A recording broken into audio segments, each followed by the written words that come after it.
반갑습니다. RMI보험TV에 오신 여러분께 감사드립니다. 최근 전 세계적으로 폭염, 가뭄, 홍수 한파와 함께 태풍의 강도 증가 등 이른바 이상기후 현상이 자주 관측되고 있습니다. 이상기후란 기상요소가 평년 대비 현저히 높거나 낮은 수치를 나타내는 극한 현상을 의미하며 발생 시 농작물 등 재산 피해는 물론 인명에도 큰 피해를 초래합니다.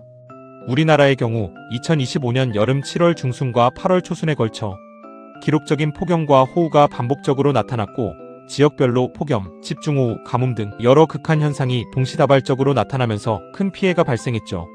기후위험에 대비하기 위한 전통적인 보험은 실손형 재물보험이지만 자연재난 등에 따른 피해 보상은 보통 보험회사들의 면책사항이며 보상을 받기 위해서는 특별약관에 가입해야 하는 것이 일반적입니다. 또한 기존의 실손형 재물보험은 복잡한 손해사정, 보험금 지급 지체 등 구조적 한계를 가지고 있습니다. 이러한 전통적 보험의 한계점을 극복하는 방안의 하나로서 많은 국가에서는 기후위험에 대비해 신속한 보상이 가능한 지수형 보험을 도입하여 운영 중입니다. 대표적으로는 미국 플러드 플래시의 파라메트릭 홍수보험, 프랑스 데카르트 언더라이팅 및 스위스리의 파라메트릭 보험, 뉴욕시 지역단체의 파라메트릭 보험, 태국과 필리핀의 기후인덱스 보험 등이 있습니다. 플러드 플래시의 파라메트릭 홍수보험은 폭우 또는 눈이 녹아 발생하는 홍수, 강우로 인한 하수구 및 강둑의 파열, 폭풍, 해일 등을 포함하여 자연적으로 발생하는 모든 홍수를 보장합니다. 테카르트의 홍수지수 보험은 현장 수심 측정 센서에 의한 측정된 수심이 사전에 합의된 홍수 인계값에 도달하면 홍수 이벤트 트리거가 발생했다고 간주해 사전 정해진 보험금을 신속하게 지급합니다. 태국에서는 손보제팬일본연합과 농업협동조합은행 간의 계약으로 기후인덱스 보험을 농민에게 제공하고 있습니다. 농업협동조합은행은 농가와 대출 계약을 맺을 때 동보험을 소개하며 가입 농가로부터 받은 보험료를 보험회사에 납입합니다.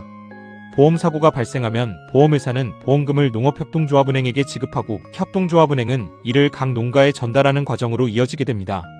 관측기간 중 누적 강수량이 기준치를 하회할 경우 보험금을 지급하는데 기준치는 7월의 경우 초기 가뭄, 89월은 가뭄 또는 심각한 가뭄이 적용됩니다. 관측기간 중 누적 강수량이 초기 가뭄 기준을 하회할 경우 대출원금의 10%를, 가뭄 기준을 하회할 경우 15%, 심각한 가뭄 기준을 하회할 경우 40%를 보험금으로 지급하고 있습니다. 상기 상품들의 공통적인 특징은 손실과 관련된 객관적인 지표를 이용하여 사전에 합의된 보험금을 지급하는 정액형 보상 구조를 가지고 있다는 점입니다.